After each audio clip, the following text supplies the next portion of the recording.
This is the dystopian era. This is something that you would think you would only see in a movie. Listen, when we tell you this is a scene of The Purge, this is a scene of a movie, Greenland, the scene of a movie. What's the movie again? What's these movies? Not Zombieland, Walking Dead, 2012, the end of the world movies. We're living in this era. This is not something imagined. This is something biblical. Just like integration being a mistake, integration being a failed experiment is also biblical. And I'm going to show you right now, which is, damn. Listen, the result of integration being a mistake, right, is the reason why we celebrate every year Hanukkah. Hanukkah is the reason why we celebrate. Integration being a mistake is a Hanukkah. I'm gonna share the screen right here. We're gonna get a preset. Let me pull my screen up.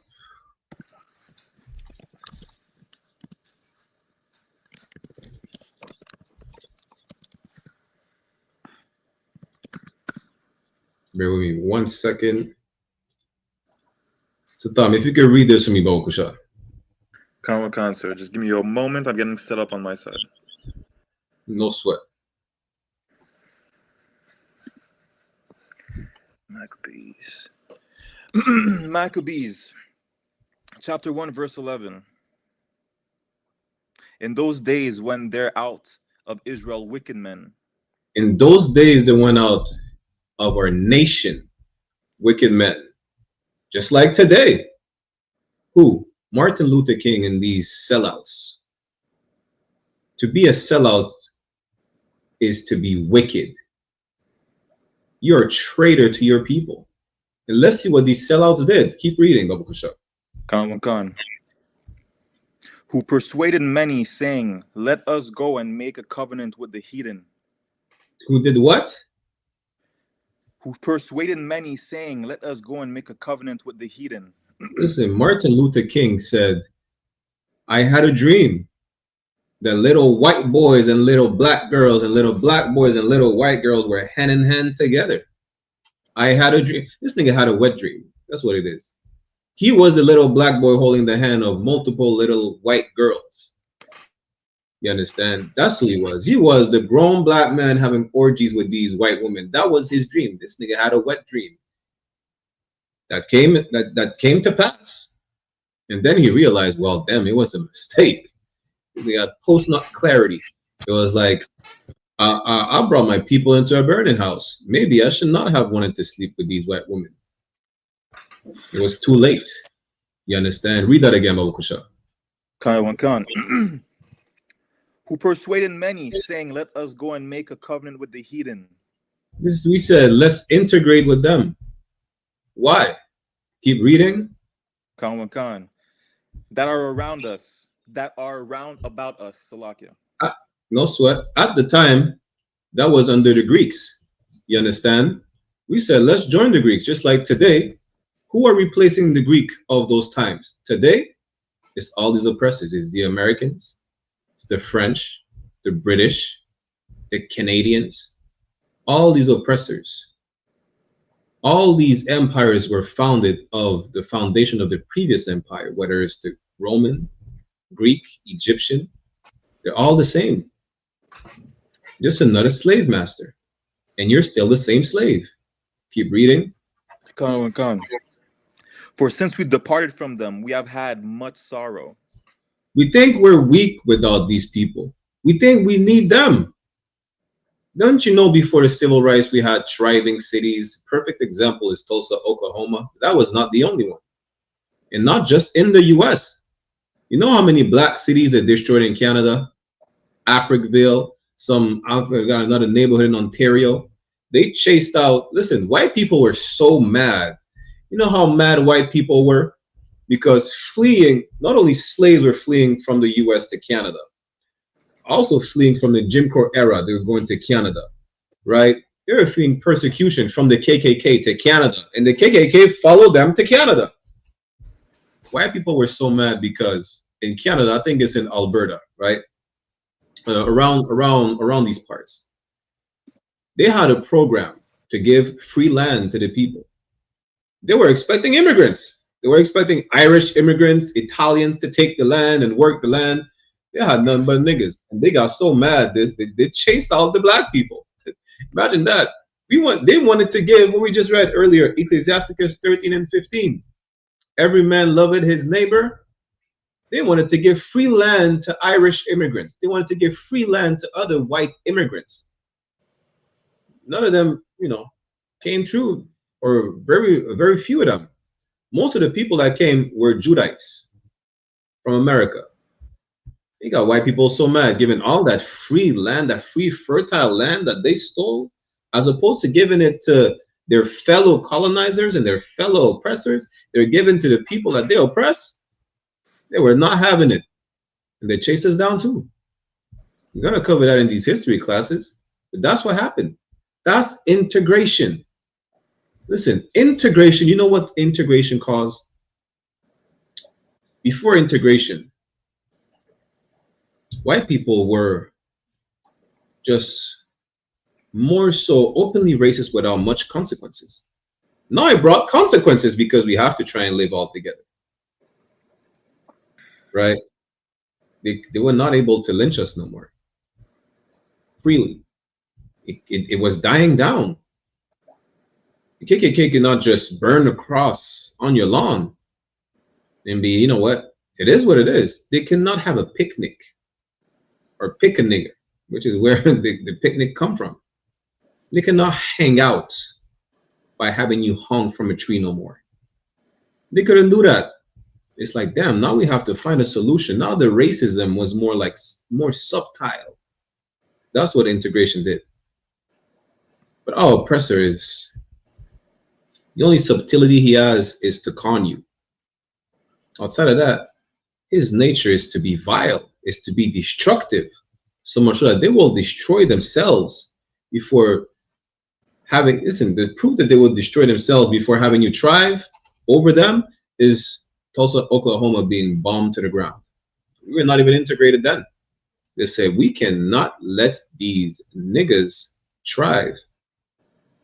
Might as well bomb our own soil. That's really what it is. If I'm not mistaken, other one, Adia, correct me if I'm wrong, but bombing of Tulsa, Oklahoma was the first bomb in America, the aerial attack on America. Imagine that. They rather bomb themselves to make sure you can't thrive, even though it will hurt them. The white man says what? He's going to take his life, his wife, his children, and burn down the house to the ground. That's the nature of the. You understand? And so if I may, if I may, that will be considered in the Constitution as a homegrown terrorist. So they terrorize their own nation. They terrorize their own nation to make sure that you stay at the bottom. You understand? Let's go back to First Maccabees. Let's go down to verse 16. I'm gonna show you the result of integration, how this plays out today, exactly like that. Right? Let me share the screen again. 1 second. Read it when you're ready.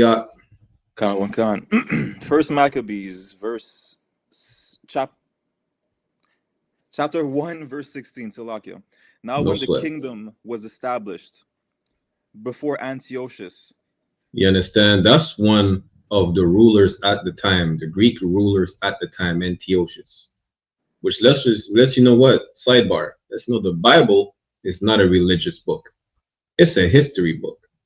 Antiochus, Alexander, the fish. There was nothing great about Alexander, the Greek. They call him the Great because white people see all colonizers as great. That's why they had statues of Christopher Columbus. You understand? That's why they had statues of what's the devil name? They claim he's freed the slaves. Abraham Lincoln. right? That's why they have cities and streets named after famous devils. The McGill University was named after James McGill, a slave owner. Imagine that. I'll go to the prestigious Harvard of Canada, not knowing that it was named after a slave master. Imagine that. Who knew? We did. This is the universal practical knowledge we provide you on a daily basis. But you refuse to like it. Why? Because it's all in the past. That's why. Well, tell white people that 9/11 was in the past. I was way too young to remember what the hell happened. Tell that to the so-called Jewish man. Netanyahu said he freed the slaves. Benjamin Netanyahu said he freed the slaves. Next time, tell him that the Holocaust was in the past. A lot of us were not even born yet. Why would we have to remember it? And if you don't want to let go of that past, well, why should we let go of our past? You understand? Salakia. Read that again, Baba Kusha. Khan. First Maccabees, chapter 1, verse 16. Now when the kingdom was established before Antiochus, he taught to reign over Egypt, that he might have dominion over 2 realms. You understand? The Greeks, the modern day Egyptian people are not the Egyptians of antiquity. They're Arabs and Greek babies. That's how they came to look like they look like today. Let me go to the next verse. You know what? Let me jump down to verse 18. It's like, you know, verse 18. Is it verse 20? Khan, let's go to verse 20. Salakia. Khan. First Maccabees, chapter 1, verse 20. And after that, Antiochus had smitten Egypt. After he conquered Egypt, read. He returned again in the 140 and 30 year, and went up against Israel and Jerusalem with a great multitude. That great multitude is an army. After you decided to integrate, after you said, let's join the Greeks, guess what? We skipped a couple verses, right? For time's sake. The Greeks said, oh, well, listen, y'all didn't even just wrote a letter to propose to join the Greeks. Y'all went right to the king. You say, yo, listen, we're about to join you. We want to assimilate with y'all because we feel horrible. We need you. We really never did. All we always needed is one thing, is the Lord, nothing else. You understand? That's why we're in hell today. Because we think we need these people for what?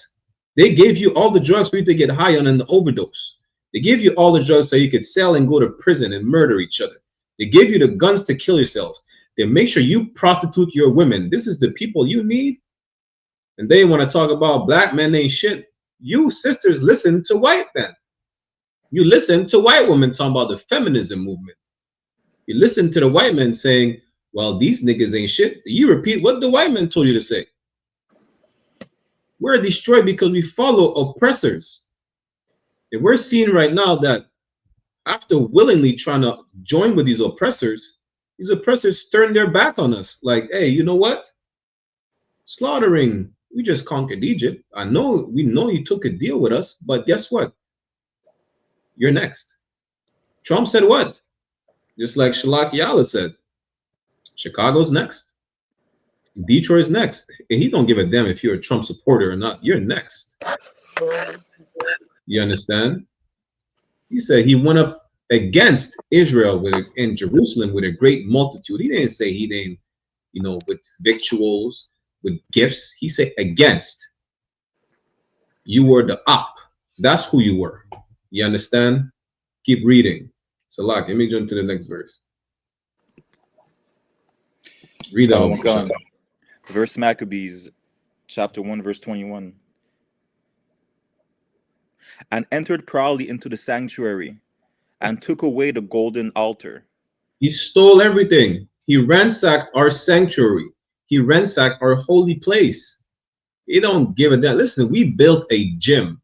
which was diabolically homosexual, because if you look at the back then, the gymnasium, which is the training place of the Greeks, they used to train naked. They told you strip down if you want to exercise. You understand? That's what they said. How do you know? Because by joining with these Greeks, right? We adopted every single aspect of their culture. Imagine that. And their culture was to train naked. That's what the gym was for. Y'all think I'm making this up? let me show y'all, right? So like LGBT will be like, you know what I'm saying, will feel at home. You know what I'm saying? Like as a matter of fact, they made it legal to be a homosexual and a pedophile back then. It's called a pederasty. That's a fact. Like, you see, the thing is, y'all think it's propaganda. We're just talking down on a certain people. No, we're not. We're not. It's just knowledge. You know, if you didn't know, well, now you know. You understand? Give me good night. Give me 1 second. Let me see.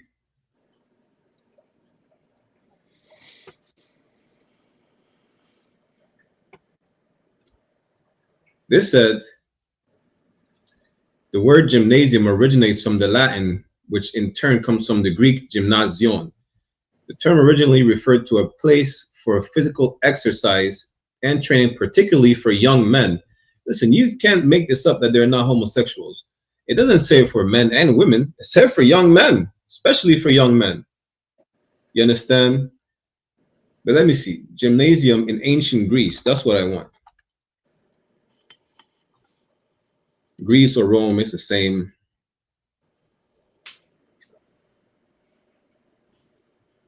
There you go.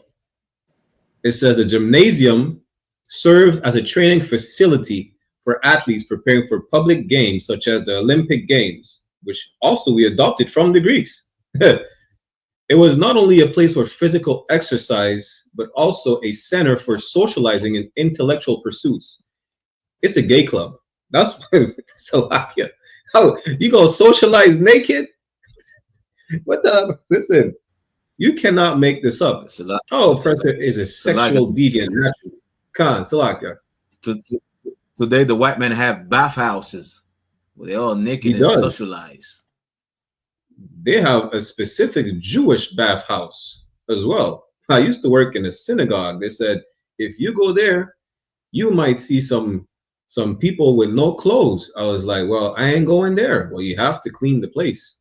The Lord spared me from such diabolical atrocities. You understand? I never had to see nothing. He spared me from witnessing that. But know that the Jewish people, I forgot what's it called. They have a name. They call it a spiritual bath. Only men are allowed to go there. Men and boys, because you're a man in the Jewish tradition from the time that you have your bar mitzvah. Just so y'all know. You understand? Show me that in the Torah. Salaki. But again, it says the term gymnasium derives from the Greek word gymnos, meaning naked, as athletes typically train without clothing. This practice was believed to celebrate the human form and promote an appreciation of physical beauty. Do we need to explain it to you more how oppressor is just a disgusting creature? Like, you have to appreciate beauty by being naked. If you are naked for whatever reason around another man, you absolutely are waving the rainbow flag. There is no going around that. And we decided to ditch our culture and adopt the culture of these disgusting people. Is that why? We decided, I seen a sister right today on the Instagram. She said, people are making money off of black AI. Why are you complaining? You probably go to the church and love white people. You probably want to save everybody. Why are you complaining that people are making money off of black AI? You know, you didn't complain when they opened the door to these sodomites like Lil Nas X. You didn't complain, you know, when they're pushing the gay agenda in our community. You embraced it. Y'all didn't complain when Eminem crowned himself the rap god. You said he's talented. Y'all didn't complain when Bob Marley was on the scene talking about reggae this and reggae that. This Bob Marley is a melanated Edomite. Why y'all complaining now? Because y'all broke and they make money off of you. Y'all march for this. You told the Greeks we want to be with you. And then y'all want to listen. We're from a tribe. Myself and Satan from the tribe of Benjamin. I think the tribe of Benjamin learned their lesson in the book of Judges. You understand? They learned their lesson. You know, you abandon your culture. So what? You could train naked? Now they're turning around and they said, well, we took over Egypt. Now let's ransack Jerusalem. Let's steal all the gold and we're going to force them to eat pork. That's exactly what happened. Let's go back to the first Maccabees, Salaki. Share my screen again. Let's jump to verse. Yeah, they're going to steal our stuff. No sweat. Let's jump to verse 24, I think. Yeah, read verse 24, Baba Kusha.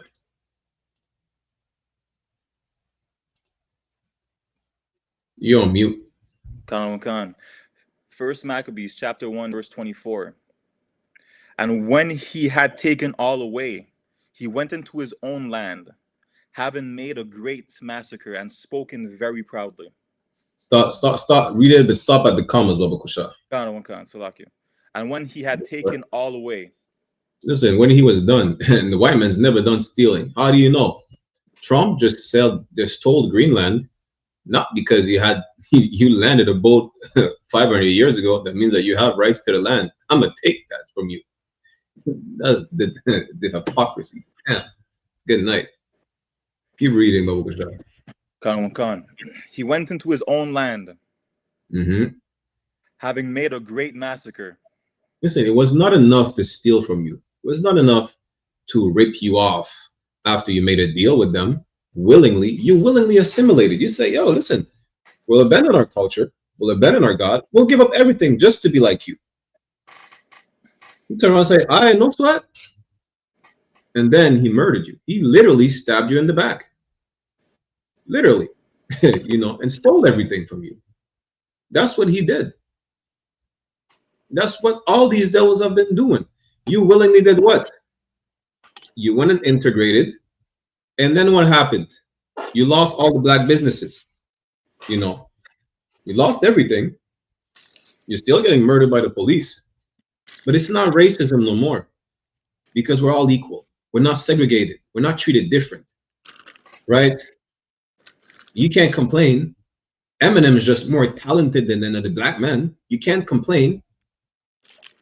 Right? Is that what it is? You can't complain because you made the choice. And really, when it comes down to it, we don't have a choice but to follow the Lord, because nothing good comes with not following the Lord. You follow the heathens, then what? They turn their back on you and they slaughter you. He said he turned back after dealing with Egypt, and he went into Jerusalem against Israel, and he stole everything. He stole our altars, he stole our gold, name it, he took it. Man would have taken a golden dust particle. You understand? He made what? A great massacre. He slaughtered you. That's what he did. Keep reading. And spoken very proudly. And what? Spoken very proudly. This man boasted about it. He said, I did that. Y'all seen the meme with Trump? Let me see if I can pull it up. Listen, I found this meme. I think I reposted on my own page, right? I've seen this meme. They made the same meme with Christopher Columbus. It's I think it's a Bobby Schmurder interview. They used AI, right? They use AI with that Bobby Schmurder interview. Let me see. Let me share the screen right here. This is what the Greeks said. Salaki, are you talking about Salaki? Are you talking about the one with Takashi? Where you say I stole that shit? Yeah, that's Tekashi. Yeah, Tekashi. yeah, that's Takashi. Yeah, he was on Vlad TV. Stole that shit. That's what I do, nigga. Fuck, nigga, I stole that shit. Stole that shit. That's what I do, nigga. Fuck, nigga, I stole that shit. That's exactly what the Greek said. He said he came in the temple, he stole everything, he made a great massacre, and then he sat down on what was Vlad TV back in the days of the Greeks and said what? Stole that shit. That's what I do, nigga. Fuck, nigga, I stole that shit. That's what the Greek said. That's what Antiochus said. You understand? That's what Donald Trump said. Donald Trump said, "Yo, listen, them suck. Them suck. Salakia, them bastard at Vlad TV back then. they had Vlad TV back then. Salakia. Yeah, they did. You know, nothing is new. The Bible says what? Nothing is new under the sun. That that meme of Trump is biblical. We just read it in the Maccabees. You can't tell me the Bible is fake. Everything in the Bible is right here and right in front of your eyes. Whether it has unfolded, whether it's unfolding, or whether it will unfold. The Bible is your historical record. And as per your record, guess what?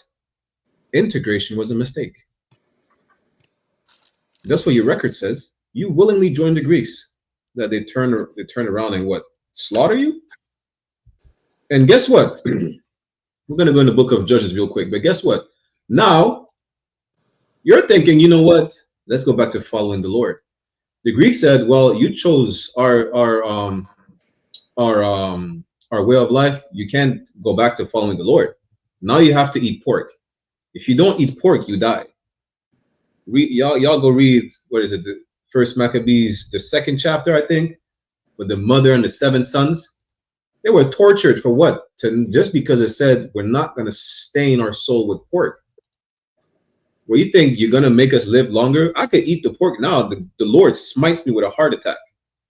Was that worth it? And then I have to pay for it in the next life? Niggas say, yo, listen, kill me. I don't care. I'm going to be back. These niggas were gangsters. They say, yeah, go ahead, kill me. They were tortured. Having their eyes gouged out, their appendages cut off. You see, let me pull up that picture, right? This happened a lot especially in the West Indies. Especially in the West Indies. We were dipped in boiling cauldron, not even of water, which would still be diabolical, but boiling sugar cane. You understand? And molasses.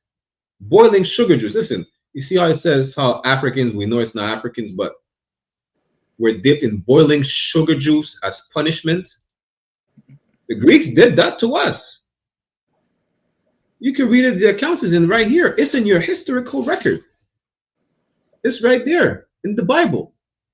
1611 King James, First Maccabees.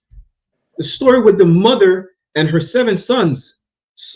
They get the tongues cut off. One of them, guess what? You know how you don't speak your language today? One of them was so gangster. You know what he told the Greeks? He said, la-ah. He didn't say no. Let me pull that precept real quick and then we'll go back. We're going to go in the book of Judges. Give me 1 second. These brothers were so gangster. These brothers, like John Muhammad said, they had cojones. They were not cowards. These brothers were one West. You understand? They were not cowards. Unlike a lot of y'all. Right? Bear with me 1 second. What is it again? Is this First Maccabees? Or is it 2nd Maccabees? Listen, it's somewhere right there. The brothers. Let me see. I think it's 2nd Maccabees chapter 2. I could be mistaken. What is it again? With the mother and her 7 sons.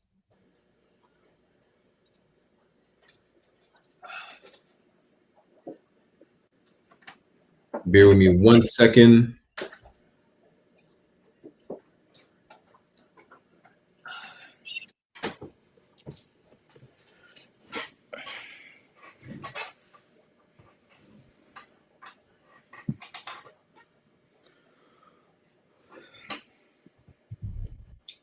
Second Maccabees chapter 7. Yeah, that's what it is. 2 Maccabees chapter 7. The water. 2 Maccabees chapter 7. Y'all think it's a joke.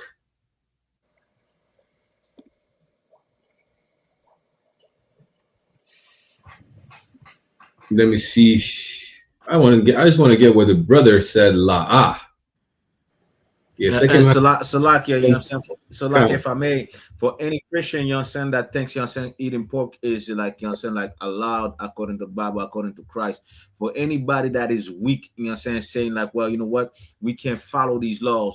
This is an important story, you know what I'm saying? This is something that you should go and look into. Why? Because this story shows you how to be, you know what I'm saying, like, in tune with God, how to build your character and be somebody that follow Christ, because Christ died also because he was righteous, because he kept the laws. Those brothers, you know, right. The story of those brothers is something that I love a lot. You know what I'm saying? I love these stories a lot. And you know what I'm saying, when I feel weak, when I used to feel weak, that story brought, you know what I'm saying, some strength into me, man. You understand? Because I realized, you know what I'm saying, it's not about me. It's about something bigger than me. So like, oh, damn right. Most High in Christ. Listen, if you feel weak, you understand, go over these stories. Go over the story of your ancestors. Talking about the ancestors, your ancestors. You are not only are you your ancestor, but go over your records. Listen, every time these Americans do what? They have pep talks, talk about, yo, during this, we fought the Civil War, there was this, and that. During World War II, Colonel such and such. Listen, guess what? During the Maccabees, under Alexander the Greek, Antiochus, Ptolemy, whatever the case is, we were tortured. Why? Because we were not cowards. We'd rather die than eat pork. Now, the Muslims, apparently they have an exception. Muslims, if they starve to death, Allah is the most merciful. They can eat pork. That's in the Quran. The Bible has no exception for you to be a coward. There is no license to sin. You understand? Let me share my screen real quick. Salakia. Read that, Baba Kusha. Come. 2 Maccabees chapter 7 verse 7. So when the first was dead, and after this manner, they brought the second to make him a mocking stock. You understand? That's the story of the 7 brothers. Y'all will read from the first verse. The Greeks like, yo, listen, y'all gonna eat pork or die. They said, nah. They killed the first. I think I don't remember if that's the one they cut off his tongue. Then they brought the second brother, one after the other. They're gonna make him laughing stock. Read. Khan. When they had pulled off his skin off his head with the hair. They did what? And when they had pulled off the skin of his head with the hair. Listen, just like the devils, the colonizers, scalped native Indians, they scalped you. Listen, if you actually, matter of fact, let me help you out. When you look into the torture devices and the torture tactics that these colonizers used on us, they got that from the Greeks, like quartering you, you know, feeding you to the animals. If our PTSD is passed down from generation to generation, our culture is passed down from generation to generation, what makes them different? They scalped the brother. They pulled off the skin off his head with the hair. That's scalping. You understand? Why? Because he said, I'm not eating pork. Remember that next time you eat some griot. Next time you eat some pork chop, some boudin. What they eat in Jamaica? They fried pork. Fried pork. Pork. You understand? Remember that next time you eat chitlins. You understand? And with the You want Salaka, booty? Salaka. Salaka, right quick, with the scalping, you know what I'm saying? They say like the Native Indian were savages because they were scalping. They learned that from the oppressor. Why? Because the oppressor even had, you know what I'm saying, like money. They were paying people, you know what I'm saying, like those people to scalp Native Indians and say, if you bring this amount, you get this amount of money. Native Indian learned scalping people from the oppressor. They weren't savages for scalping white people. They were replaying, you know what I'm saying, redoing or doing what they saw those oppressors, Caucasian, what they did to their people. That's what, you know what I'm saying, that was happening. You know what I'm saying? It didn't come from those Native Indians. It came from the oppressor. And just like we read it right here, it come from the Greeks. It come from, you know what I'm saying, those Caucasian as well. That's their culture. So like it. Absolutely right. As a matter of fact, you learned gang violence from the oppressor. Y'all didn't learn how to shoot up the neighborhoods. Just it ain't came up to your mind like that. Y'all learned from the Italians. Y'all learned from the Irish. Y'all learned from the Jewish mob. That's who you learn your ways of your violent ways from. You understand? Read that again, Baba Kusha. Khan. Second Maccabees chapter 7 verse 7. So no, read where the part where Salaki, read the part where he gets scalped. Khan. And when they had pulled off the skin off his head with the hair, read. They asked him, Wilt thou eat before thy be punished throughout every member of thy body? Listen, that's the second brother. There's 7 of them. He killed the first one.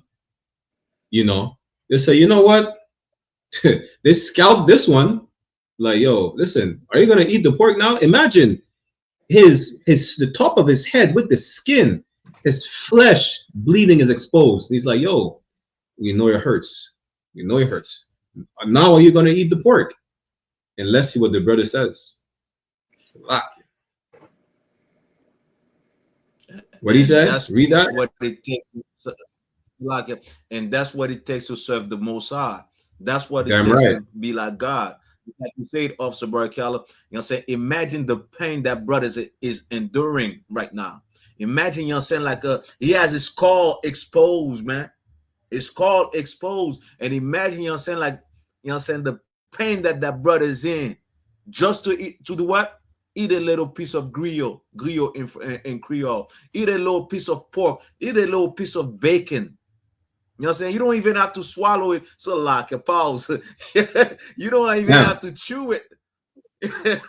But just put it in your mouth. So like your pause. Damn. You know good night. Imagine the pain that brother must be into. But let's see, you know what I'm saying, what he says. So like it. Read that. Come on. Second Maccabees chapter 7 verse 8. But he answered in his own language and said, no, la. He said what? No. Well, one second. Let me help y'all, right?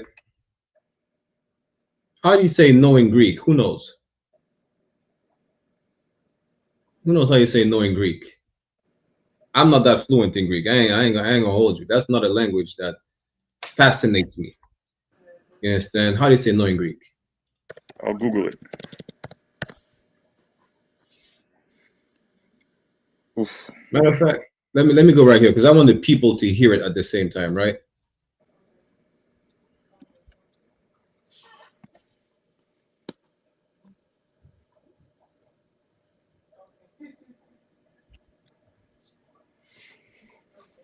Let me see if you can hear it. Oh, he. Y'all can hear it. Can't, sir. Oh, he. What did the brother say? Read it again. No. Khan. Second Maccabees chapter 7 verse 8. But he answered in his own language and said, no. What is his own language? Hebrew. So what he would have said? La. What did the Greek say? Oh, he. Listen, this nigga said la. This man gangster. He said la. You understand? Finish it.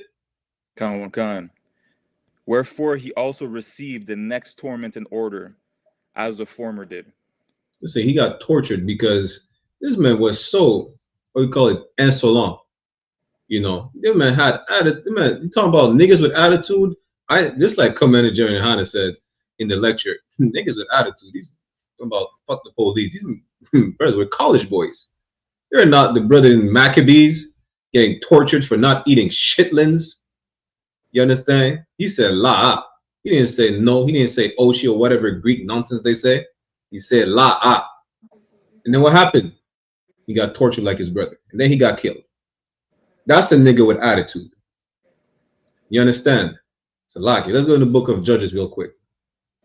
Because now that we want to complain about the result of integration. And it's not the first time. Because we always wanted to be around these nations.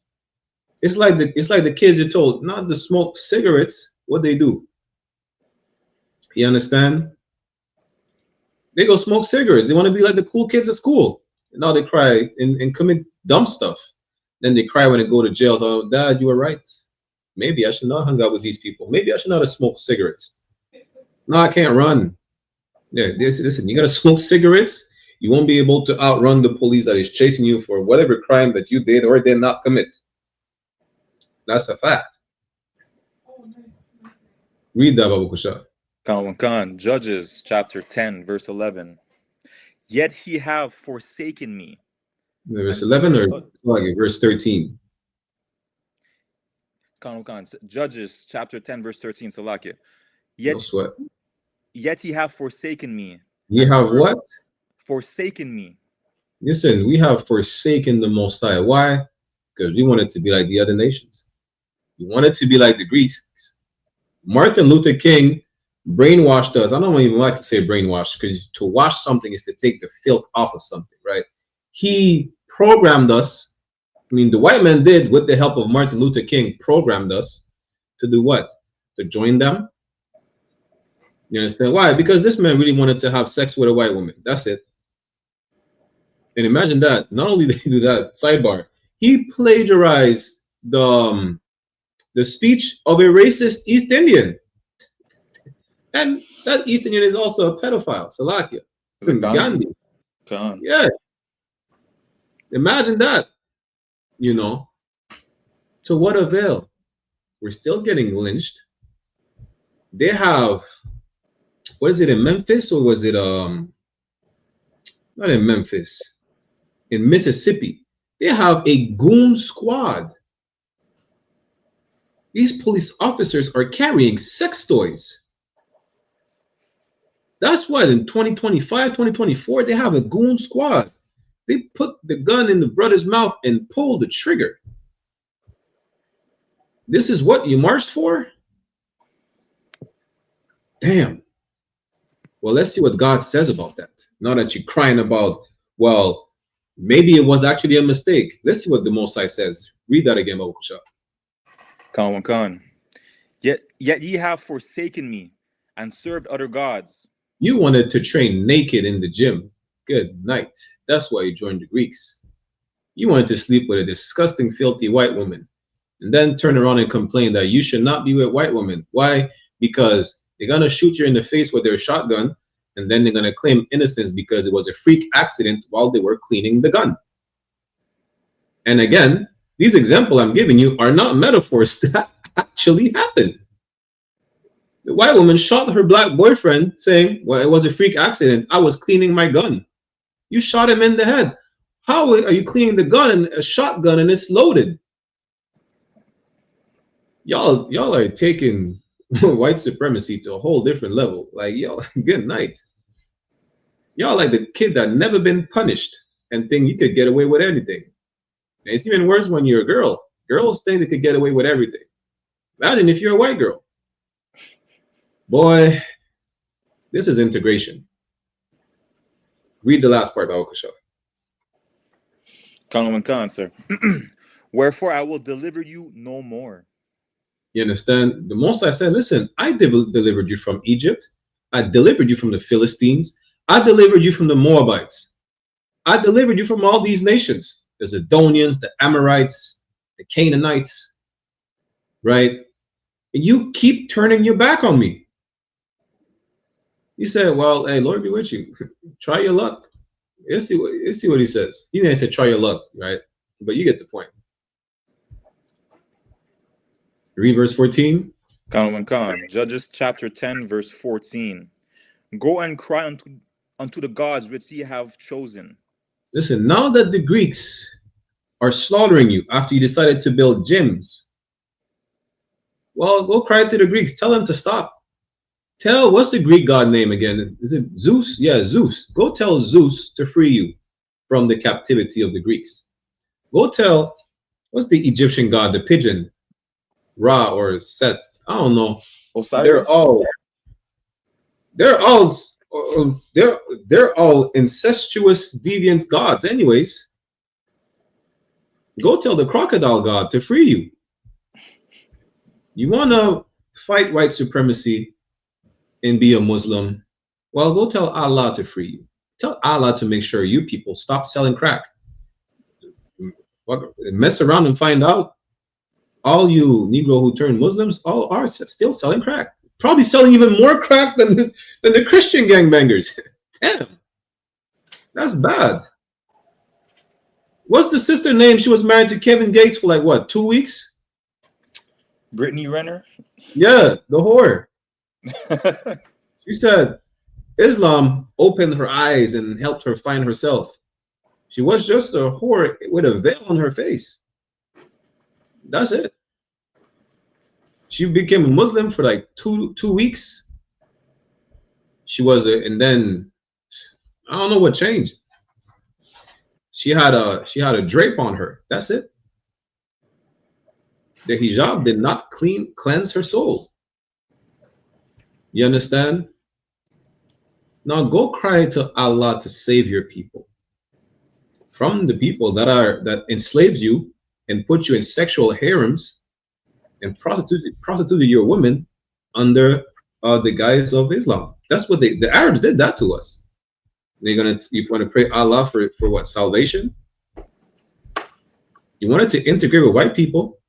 Go tell white people to stop murdering your people. You voted for Trump? Tell Trump to stop deporting Latinos. You understand? Just do that. That's what you voted for. That's your God. You made a covenant with him. You understand? The Most High tells you, hey, well, now tell him to deliver you from captivity. Tell him to get rid of. He said there's no more drugs coming into America. No sweat. Tell him now to remove the drugs from your neighborhood without killing you. Tell him to do that, since this is who you trust in. The Bible says that trusting in Egypt, I'm paraphrasing, right, in Isaiah chapter 30, verse 3, trusting in Egypt would be a shame and confusion.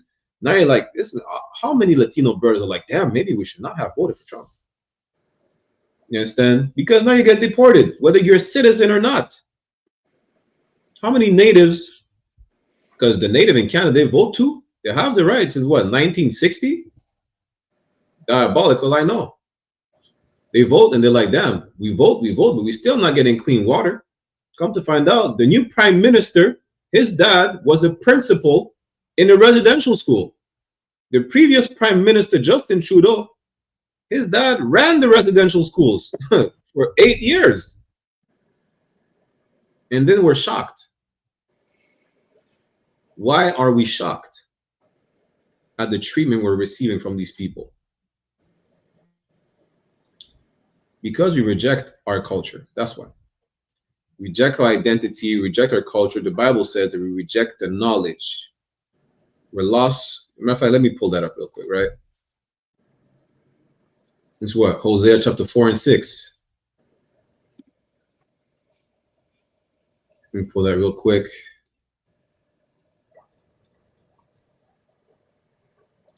This is the book of Hosea chapter 4 verse 6. Read that for me.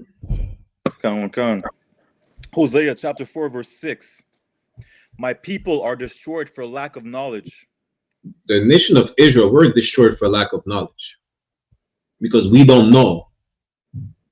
You understand? Read again. Keep reading.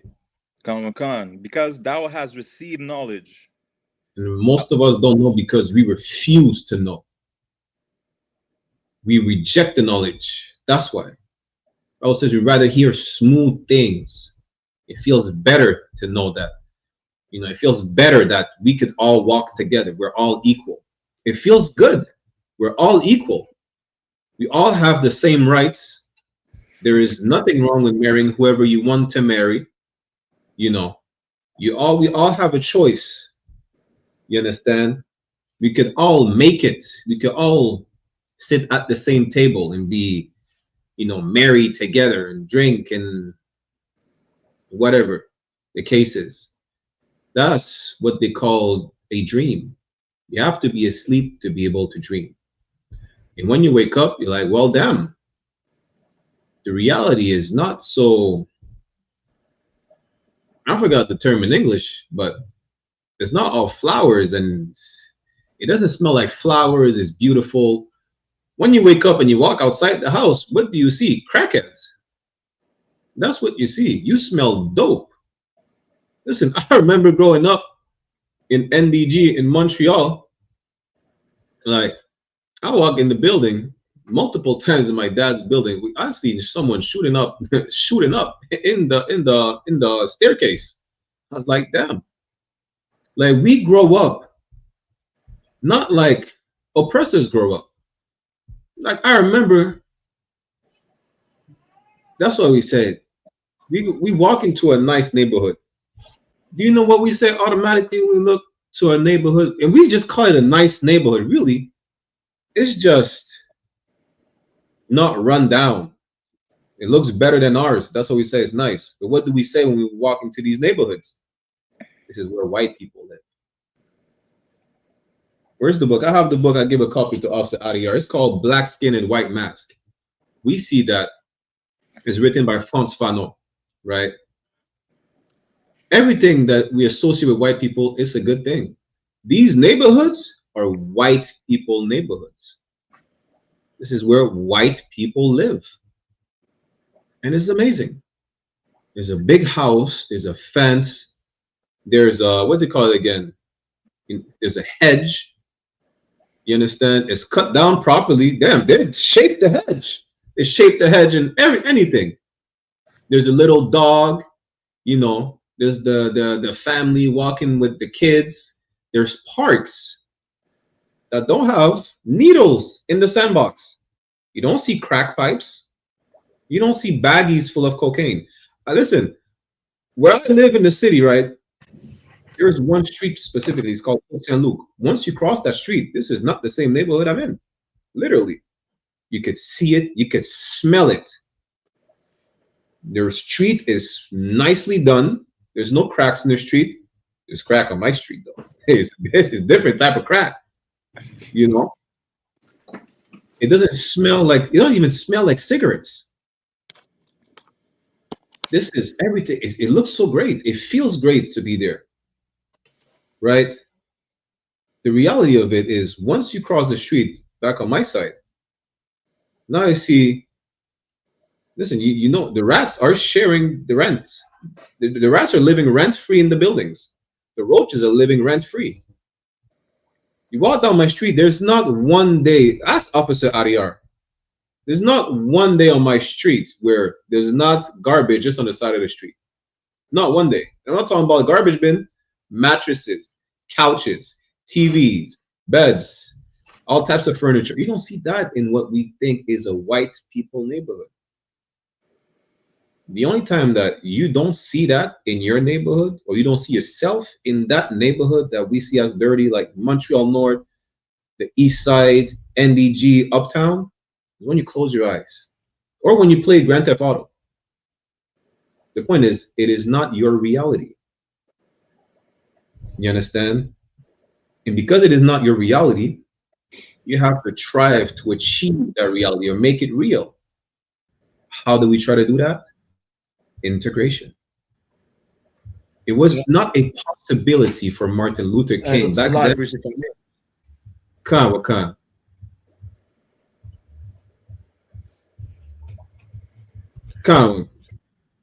You know what I'm saying? Like what you're saying is so heavy. You know what I'm saying? Like there's a video that I took, like, you know what I'm saying, I woke up early, like, you know what I'm saying, like 5-4 o'clock in the morning. You know what I'm saying? You see how we have, like, you know what I'm saying, sometimes you have garbages on the side of the streets in Montreal North, and after that, you know what I'm saying, they have to pick it up. Well, there was this Edomite, you know what I'm saying, that was just going a she Edomite, you know what I'm saying, she dog. That was just going around, like, you know what I'm saying, opening the bag, you know what I'm saying, trying to get bottles and whatnot, and throwing all the rest of the garbage on the floor. You know what I'm saying? And next thing you know, the government and the TV is gonna come and say, well, look at Montreal North, look at how it's dirty. Meanwhile, it is white people waking up in the morning and throwing garbages, you know what I'm saying, in your own neighborhood. You know what I'm saying? And that goes with the integration. We integrate with these people, and now they could come in our neighborhood and just rip open the garbages and throw everything on the floor. Meanwhile, you know what I'm saying, like, we are a type of people, yes, we put the garbage in the outside, you know what I'm saying, so the government, you know what I'm saying, the city could pick it up. But you have white people in our neighborhood that will come and open those bags and throw all the garbage on the floor. I have the video posted that, you know what I'm saying, and whatnot. You know what I'm saying? But you know what I'm saying, this is why we should not integrate with these people. You know what I'm saying? This is why we, you know what I'm saying, one of the reasons why we should not have these people in our neighborhood, because they will make sure that their neighborhood looks good and whatnot. Meanwhile, they will come and open the bags, your garbage bags in our neighborhood, and throw everything on the floor. So like, Damn right. And that's heavy, because at the end of the day, you may think there's only some type of segregation, right, in the US, or I think some people call it redlining, right? Listen, the city is really segregated. I remember growing up, Côte de Neige, which is, it translates to hill of snow, right? They used to call it at some point when I was really young. My mom used to tell me that they used to call it Côte de Nègre. They call it uptown hill of niggers. Listen, you know, in some parts of uptown, you might see white people. You know where they live? They live on their segregated streets. These are all Jewish. Listen, you can't make this up. You understand? And where these Jewish people live, it looks nice. It looks nice. They have their own security. They have their own police. They have their own EMS. They have their own everything. You understand? So, like, the point is this I was trying to make, right? It was never possible for Martin Luther King or any brother like him back then to be able to sleep with a white woman without consequences. They should have never done that. Consequences or not, anyways, because it's a sin, you know. But the only way he was able to achieve that without consequence from the oppressor is by integrating. That's it. You only want to achieve, probably have to do a part 2 of that class, right? Integration is a failed experiment, because I have to bring you that, I have to quote that book. We don't see how we look at white people on such a pedestal, such a high level that we trying to reach. When the Bible says, well, let me pull that, right? This is what the Bible says. Let's go to, what is it, Deuteronomy? Give me 1 second. This is what the Bible says, because we think they're on such a level that we try to achieve. You understand? Deuteronomy chapter 28. Go to verse 1. Read that, Kusha. Come. Deuteronomy chapter 28, verse 1. And it shall come to pass. It shall happen. So something come to pass, meaning it's going to happen. Read. If thou shalt hearken diligently unto the voice of the Lord thy God. If we listen and pay attention, if we hearken diligently, you understand? That's what it means. If you pay attention, not hearing it on one ear and letting it go out the other. No, pay attention to this. Listen. Read. To observe and do all his commandments, which I command thee this day. If we don't sin, you understand? If we obey the Lord, if we do not sleep with white women, if we do not integrate, if we do not eat pork, if we do not live an alternative lifestyle, what will happen? Read. That the Lord thy God will set thee on high above all nations on the earth. No, it says we will all be equal. that the Lord thy God will set thee on high above all nations of the earth. Nah, we will be able to reach their level. The Lord thy God will set thee on high above all nations of the earth. Listen, you understand? We think we have to rise up to the level of our oppressors when we're supposed to be above all nations of the earth. All of them. What do we have to do? It's simple. We have to obey. The Lord said, be holy. Holy meaning separate. He said, segregate. And y'all just want to sleep with white women. This nigga had post-nut clarity and said, damn, it wasn't my dream was a nightmare. Now I put my people into a burning house. They were done using Martin Luther King, and then they put a bullet in his head. Salakia. You understand?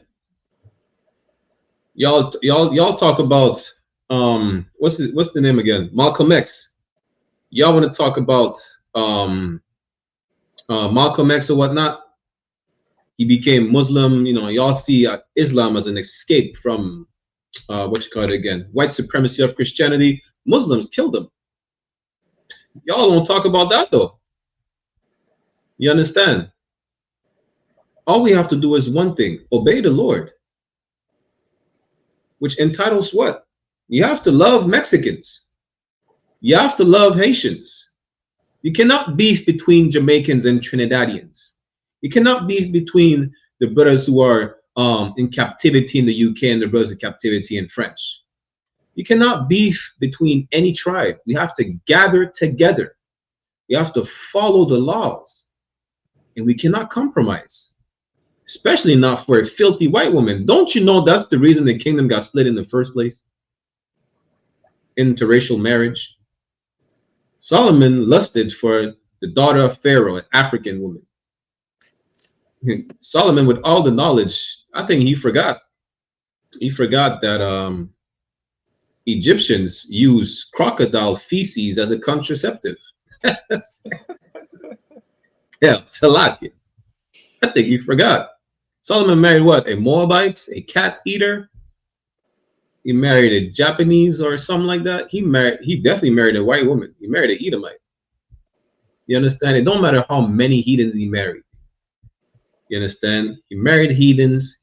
His heart turned away from the Lord. He worshipped the heathens, built altars or whatnot. The Lord said, well, damn, you had 1,000 wives. Well, he didn't say that, but you get the point. Solomon had 1,000 wives. Yeah, listen, he had the choice. There's 12 tribes. The kingdom was united. He could have picked any of the 12 tribes. He decided to go with the heathens. Samson decided to go with a heathen. Samson saw the heathen. He said, I want her. That's who I want. You understand? Listen, integration is bad. You know, we're running short on time, so let's get this article, right? We might do a part 2 to show you, you know, we should not integrate. Let me get this. What is the article? I had another article.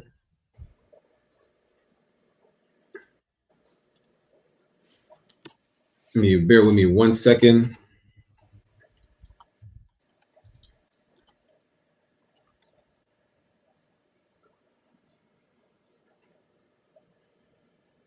Let me share this real quick.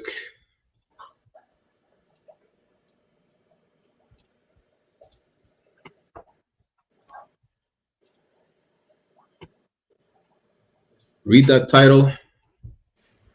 Khan. What we know about Renee Nicole Good, the mom killed by ICE in Minneapolis. I didn't even know she was a mom. I thought she was a lesbian. That's irrelevant though. But this is the product of the integration.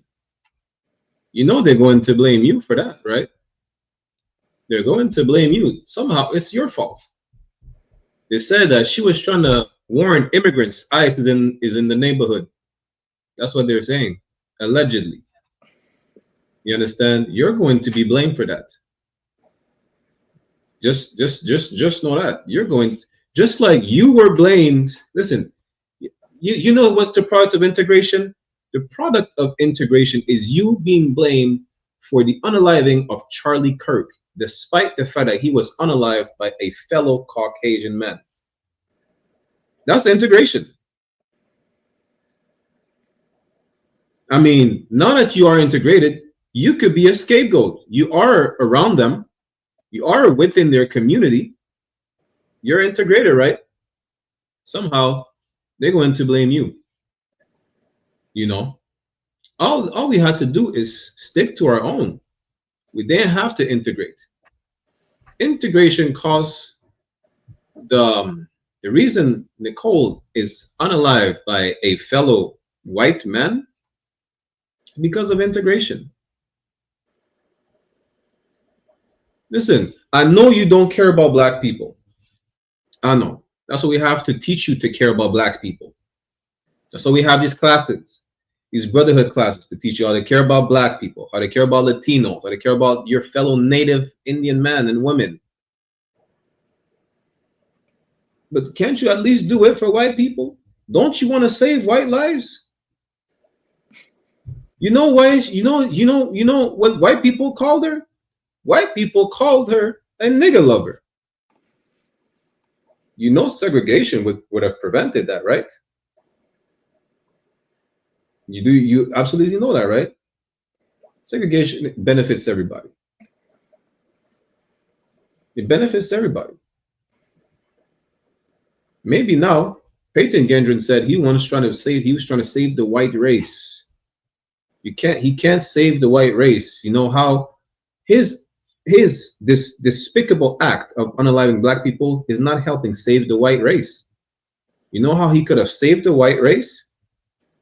By leaving black people to their own devices, looking for a white woman to breed and have sex with her, to make some children.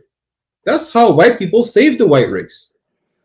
Trying to exterminate us never worked. That's biblical. Everything is biblical.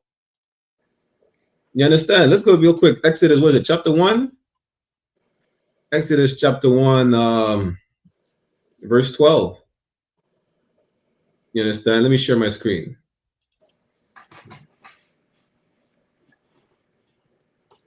Read that, Babu Kushat. Exodus chapter 1, verse 12. Exodus chapter 1, verse 12. But the more they afflicted them, the more they multiplied and grew. Listen, you could lynch us in 2025. You could deport us. You know, Martinique and Guadeloupe have the highest rate of prostate cancer in the world. I keep saying that, but it's a fact. The French literally poisoned us. Listen, you're trying to exterminate the Haitians, and every time there's more Haitians just popping up everywhere. It doesn't work. You cannot work us to death. We just keep coming back. But I'm not even talking about reincarnation. Listen, do you know how fast? Listen, people say y'all breeding like rabbits. We breed like damn near rabbits. You know how we have big families. You understand? It hurts to see us die by thousands. It hurts. You know, damn, the atrocities. We go back in the history class, the atrocities they did on us. Good night.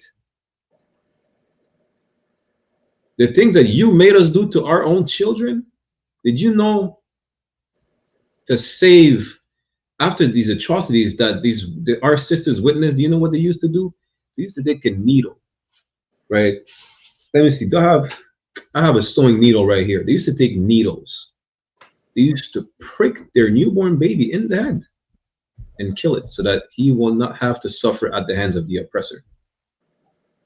That's what our women used to do. They thought it was the best way possible for our babies to not suffer. You understand? Read that again. Exodus chapter 1, verse 12. But the more they afflicted them, the more they multiplied and grew. Listen, we gotta keep multiplying. what Snoop Dogg said? We don't die, we multiply. He's an idiot anyways, but you know, jokes aside, the point is we keep multiplying. Keep reading. And they were grieved because of the children of Israel.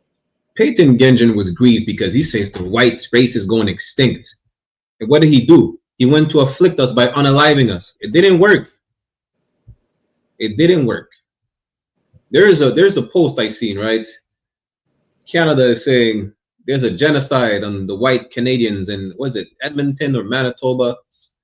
Somewhere. There's no genocide. But the white people think they're going extinct. But this is the problem with white people, right? Can anyone tell me, why do white, besides them being the devil, why do oppressors go to different countries to claim they're gonna stabilize the country, they're gonna, you know, remove dictatorship, whatever the excuse is? Why do they do that? It's simple. Anyone can tell me. Satam, do you know? To take the resources. It's more simple than that. Anyone could tell me. You know, for time's sake, I might have to give it to y'all. Answer. You know, think more basic, right? Why do people meddle in other people's affairs? That has nothing to do with them. I damn near give y'all the answer. They be nosy? Salakia. They don't know how to mind their business. Con. That's it.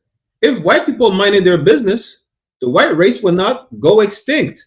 Why? Because they'll be focused on making more babies. That's it. You understand? They can't focus on making more babies. For one, they're naturally sexual deviant homosexuals. You know, probably don't want to make more babies because they still have that in their veins where they're, you know, they're gonna abuse them anyways, right? But Peyton Gendron should have went, you know, get a girlfriend and breed her. Then the white race, he could have worked on the right race, not going extinct. It's that simple. You know, it's what Michael Jackson said. It's as easy as 1, 2, 3. It's as simple as that. Leave us alone. Leave us alone. Go make some white babies. Now, when it comes to our people, we need to leave all these nations alone. Integration never worked. From the biblical times, which is still today, you know, I mean, from the back in the days till today, integration never worked. So much so, the UK is trying to make the UK white again. Canada is trying to become white again. America is trying to be white again. That's integration for you. And you voted for it. France is trying to get rid of all the immigrants. You know, in Australia said what? They said, pull out the machetes and kill the niggas. That's literally what they have. Banners in public spaces. You know what happened with integration? Like I brought up at the beginning of the class, but for time's sake. Integration bottled up the natural anger they have for you. Let's pull this last precept. We're going to go to Ezekiel chapter 35, verse 5. They have, you see how lions and hyenas are natural enemies? They are our natural enemy, whether we like it or not. You know, now, have y'all seen the movie Zootopia? The movie Zootopia is a utopic movie, right? It's a utopia, and Zootopia, they pun intended, I guess they did, where predators and prey live alongside each other in harmony. That can never happen. It's a kids movie at that, to let you know what it's made up. This integration where it works is made up. Doesn't exist. It never did. It never will. Now, what did integration do to these people? Besides fearing even more that they're becoming a minority, is it bottled up their natural instinct to want to slaughter you. It bottled up their natural anger, the natural feeling and disgust they have of you. Now, they're letting it all out because they have one of the most racist, openly racist president, who's also a pedophile and on the Epstein list. And he's a criminal. You know. Read that precept, Abu Kusha. Khan. Ezekiel chapter 35, verse 5. Because thou hast had perpetual hatred. Do you know what the word perpetual means? So like, stop at the commas, Abu Kusha. The word perpetual means forever, from beginning to the end. You understand? They always hated us. Integration bottled up that hate. It bottled up the anger, and it spiked up when they had a black face as a president, because Obama is not black. It was even worse. Then they had Donald Trump, a openly criminal, sexual deviant, racist, just a regular white man. That's it. I'm gonna just say that he's just a regular white man as president to represent the people. They want to bring segregation back so bad. And that's the worst part of it, is that you trying to keep the status quo after being integrated with them. When they said openly, the white woman said what? She said, what did we integrate for? So we could share the same toilet? She literally said that. I don't know, but knowing how disgusting these people are, I wouldn't want to share the same toilet at all. I don't want to go in the same bathroom as them. I want to be at the same table. They said they don't wash, like what, once a month? They let the water drip down their leg, barely? And then you want to integrate with these people, share the same. They're not in Greece. You wanted to share the same showers and gyms. That was a damn. The white woman literally said, what did we integrate for? To share the same toilets and drink from the same fountains? You want to drink from a fountain? You want to share the same water fountain with the people that kiss their dogs in the mouth? And they said they want to segregate? Why would you fight for integration? They don't want to be around you. Listen, let them save the white race. Let them make more white babies. They have a white population issue. Let them go breed. And you go back to what you need to do, which is following the laws, statutes, and commandments. You understand? Integration is a failed experiment on all sides. We see it historically, from the early 1900s to the biblical times. This is in our records. Today, they said we don't even want to share the same toilet. You know, I see the clip, white woman, she pulled out her, what's it called? Colostomy bag full of piss, and she assaulted someone with her piss. This is the people you want to share a toilet with? Damn. That's bad. You bottled up the hatred white people freely had of you. That's all you did. You know, let's say, and pressure bust pipes, that pressure, that bottled up anger is bursting right now. So bad that there is your kids are not safe, your elderly are not safe, none of us are safe. They're not even safe from themselves, which is why the white woman died. What is it, in Minnesota? Concert. You understand? That's integration. Segregation benefits everybody. With that said, we're going to end the class right here. You understand? To water for everyone who tuned in, Officer 1000 Adiyar and Trooper Saddam were here today with us.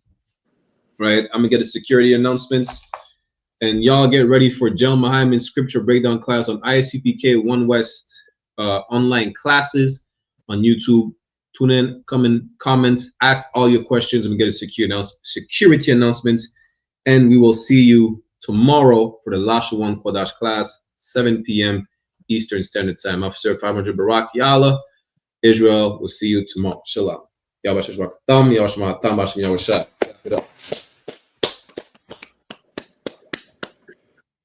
This is the I.S.U.P.K. security announcements. We are the I.S.U.P.K. started at 1 West, 125th Street, Harlem, New York, under Commandant General YAHANNA. Rule for new brother and sister. When a new brother or sister comes into the school, they're off limits for 6 months. They're to be saluted only. They're here to shed themselves of the world. If they need transportation, the teacher will arrange it. After 6 months, if a brother or sister has an interest in a particular person, he or she must get permission from the head to speak to a brother or sister. There is another 6 months in which the brother and sister will court each other. After the 6 months period, the brother and sister will get permission from the head to marry. Tithes, which is a commandment. Numbers chapter 18 verse 21 and Malachi chapter 3 verse 8 to 10. Means tenth in the Hebrew, ma'ashara. 10% of every penny of any increase the Lord gives you. Give to the treasury department or teacher. Priest fund, free will offering for priests, not mandatory. Whatsoever amount you would like. Upcoming holy convocation, we have the memorial, Purim coming up, which will be the 14th day and the 15th day of the 12th month, which falls on Monday, March the 2nd, and Tuesday, March the 3rd, 2026. You can read more about it in the book of Esther, chapter 9, verse 20-31. Remind to all Akim and Aquatin to check the bulletin board of the hallway of the school. And if anyone wants to be a trooper in the school, to start wearing all black, boots, shirt, pants, headband, and scarf. But that's what we'll give a courtesy salute to the brothers and a courtesy salute to the sisters. Menavejal Imajam, which means to stand. We'll give a courtesy salute to the brothers. Menavejal Imajam Shabbat. Imajam. Barak. Yahweh Hashem Yahshai Brakatham. Meaning Yahweh, in the name of Yahweh Shai, bless y'all. Yajamata, which means hands down. Sar, which means to turn and face the sisters if you have any in your presence. We'll give them a courtesy salute as well. Mina visual Amajam Shabbat. Imajam. Barak. Yahweh Shamar Alathan Bahashem Yahweh Shai. Meaning Yahweh, watch over y'all in the name of Yahweh Shai. Yajamata means hands down. Class dismissed. Water Israel, we will see you tomorrow for the last one for Dash. Shalom. We have a gift that nobody can see, that was handed over to us to do something amazing. Take the gift, man. Take the gift. Take the gift, man. And let the Most High work in you to do something you have never believed. I ain't even impressed what you expect. You see this shit? Hold on, there's one West on my chest.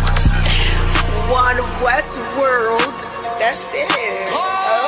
Fuck a street code, let a priest law. No stain, great Dane with the leash off. I ain't nothing of this world, I need a respawn. I just know they wish that I would stop, but I keep going. These fringes on my calf like a tube sock. I used to stuff the loose ones in my shoebox. And we came a long way from the curbside. Now we looking from the top from a bird eye. And I can't leave my brother on the battlefield. Lord, let the hell rain, we gon' see who real. And you know they gon' hate when they see a plate. So imagine what they doing for $250,000. And we really the only ones going to war. You niggas just be talking like y'all won the war. I made love to this truth and there's no divorce. My Spanish mommy call me Poppy like a corner store. Let me show you how to do it.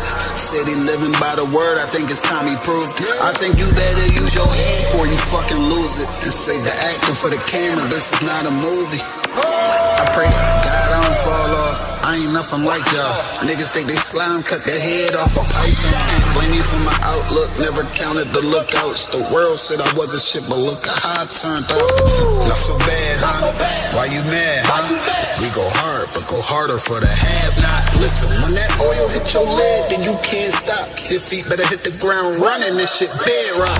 Man, we tried to put him on, but he sleep. Waking up the people, that's the job for a priest. Hopped out the wheel, fringes swinging like a pendulum. You heard of the tribes, where the fuck you think they get it from? Look, I'm a soldier, get the order, then I get it done. Got some big shit to split the water, make these niggas run. Why you hurt? If I told the truth, then I showed you love. Let me prove it, wanna move right, let me show you how to do it. Let me show you how to do it. Said he living by the word, I think it's time he proved it. I think you better use your head before you fucking lose it. And save the acting for the camera, this is not a movie. Don't step over the line though. Everybody, anybody, it's up for everybody. And that's not I got bigger fish to fry. I got people to say it. I ain't even on a rap, so I already beat the rap shit.